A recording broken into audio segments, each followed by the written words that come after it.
Okay, guys, I don't know if I have sunburn or the coloring of my camera here or what.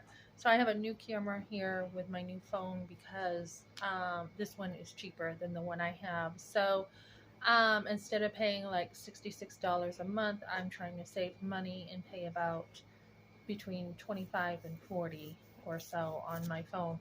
So that's why you're seeing a new camera here on this phone. So I'm not happy with US Cellular. Way too much bad service. Not happy with it. So I've had that phone for the last year and a half, and that is now uh, that phone is something that is not going to be activated all the time. So let's talk here about abortion again. I'm going to talk about my mother's abortion because that is truly what it is. Abortion itself will put a lot of shame and guilt on women. I had a woman in the pro life movement say to me, um, so you took all the guilt at first and then you put the blame where it belonged? And I'm like, yeah. And she's like, that's weird. That's weird that you would take all the guilt. And I did. I took all the blame. I took it all. And I think the reason why is because of those dynamics of the generational stuff. So for example, we know like kids, if there's a problem, they usually blame themselves. They don't blame the parents. We know that back in the day, somebody had said to me, you couldn't have had an abortion forced on you unless you were sex trafficked. And that really offended me. And I still talk about it because it is so untrue. I've talked to other people who have said, no, no, lots of girls have been forced into abortion and they haven't been sex trafficked. One of the reasons why I'm calling this my mother's abortion is because it was her trauma. It was her who was the one who went into a crisis mode with me. It was her who had the drama. I mean, I hadn't even made up my mind yet about really anything. I knew that pregnant meant fat. I knew I didn't want to be fat, so to say. I knew I was in trouble. I didn't want to be in trouble, but never was there a time it was like, okay, you're a mother now. You have a child. Never was it like that. It was a problem. So, as I talk about this, we have to look back into the family dynamics. So, my grandmother, very strong Catholic in her own way, not a practicing Catholic, but in her own way, church, Catholic orphanage, my mother was in. So, you didn't argue. You didn't argue with the Catholic Church. You did not argue with the priests. I met a woman recently who said she had desecrated a priest. And I'm like, what do you mean you desecrated a priest? What does that mean? Because I had family that came from a Catholic background, but I did not go to a Catholic church except to play bingo. So my grandmother would play bingo and I'd go with her in my younger days. But I'm like, what do you mean you desecrated a priest? What does that mean? And she's like, well, there was this priest that came into the church and everybody was leaving because it was all about him. He wasn't even preaching about God anymore. He was preaching about him. He wasn't preaching about, the gospel and stuff. So she had, he had said something to her. He had disrespected her and she basically told him off. And I'm like, so? And she's like, well, I was raised that you don't talk back to your elders.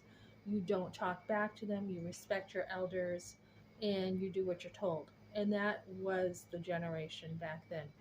And I'm like, look, the way I see it is respect goes two ways. If you've got a priest who's disrespecting you, then I think it's appropriate that you may need to disrespect him. And I'm like, and if nobody's talking to him and speaking up to him, then that's how people get away with this stuff in church, right? So we're talking, and she's like, I still feel shame for her. I still feel bad. I desecrated a priest, and therefore she doesn't want to go to church again because she feels shame.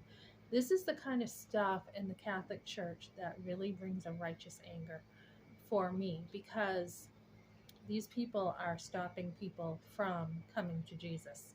When you have people who have made people stumble in the Catholic Church, with heavy burdens, heavy burdens. These are all the rules. This is the guilt you get, which was part of my family dynamics. A lot of false guilt, a shame based identity because of the Catholic Church and the way they did stuff, the way my mother was raised. She had nuns in the orphanage that were extremely strict to her. So she had it rough, needless to say. I did look into St. Peter's Orphanage in Manchester, and I did do some research into that, and a lot of people will say the nuns were awful. Not all nuns were bad back in the day. I mean, there were some really good ones, people had said when I did some research back years ago. Um, but a lot of them were. So there would be a ruler, and if you didn't do what you were supposed to, you had the ruler right on your hands, slapped on your hands. So my dynamic with my mother and her dynamic with her mother, you listen to your mother. You don't talk back. You do what you're told. Doesn't matter what your mother does. If she was like, my grandmother was a raging alcoholic when my mother was younger, doesn't matter. You don't talk back to your elders, right? So there will be a way to deal with this. If you're suppressed, you're going to find a way to uh, deal with it. So for my mother, it was the alcohol. That's how she dealt with all the garbage that she went through. When I was a teenager, I was not raised like my mother was. My mother, I never went to an orphanage. I never went to had to quit school in sixth grade or whatever to take care of family. I actually got to go to school. I had food on the table. I had a roof over my head. I had nice clothes. My Aunt Kim would always say, "Oh, I wish I had a childhood like you," because they didn't have anything. And so my Aunt Patty Magoon, all of them, they didn't have stuff. So even though I had all that, and my mother did do all that, she worked and she had us in a daycare when we were very young, me and my brother. And to this day, I still remember my brother kicking and screaming because he didn't want to go in. And but the dynamics were don't give me a hard time. I'm your mother. You better listen to me. There was you were brought up without a voice. So when you were raised without a voice, and then your family is dealing with an abortion, um, and you better kind of do as you're told or else kind of thing, you're in trouble. We're going to not have to deal with this. We're going to save face. That's all it is. I wasn't too young. I wasn't my mother. I had my own mind, my own views. Many times I've read some Terry Apner books about the narcissist mother. Many times a daughter will be an extension of her mother. So she will just be a trophy to her mother. Many times I was a trophy too to my grandmother. This is my first granddaughter.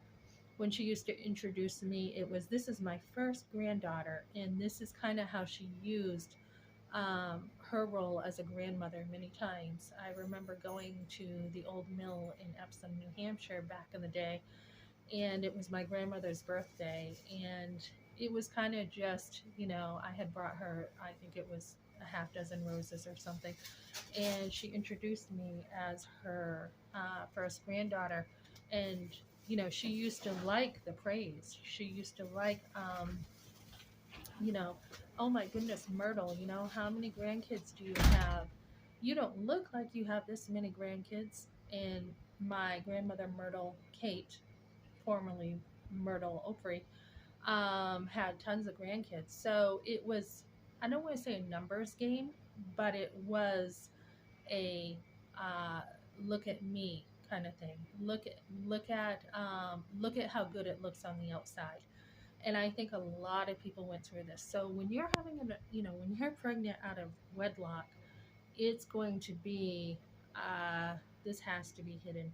And when my mother was brought up with a lot of things that nobody should have known, they learned to cover up really well. And even to this day, hearing my mother say you were too young, I was not her.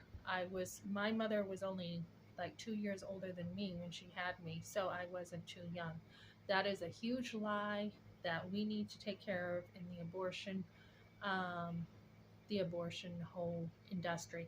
So You're not too young. If you are able to get pregnant, you're not too young. You're not too young to have that child and then to give it up for adoption if you cannot think you can take care of it. But where we came from, we had money.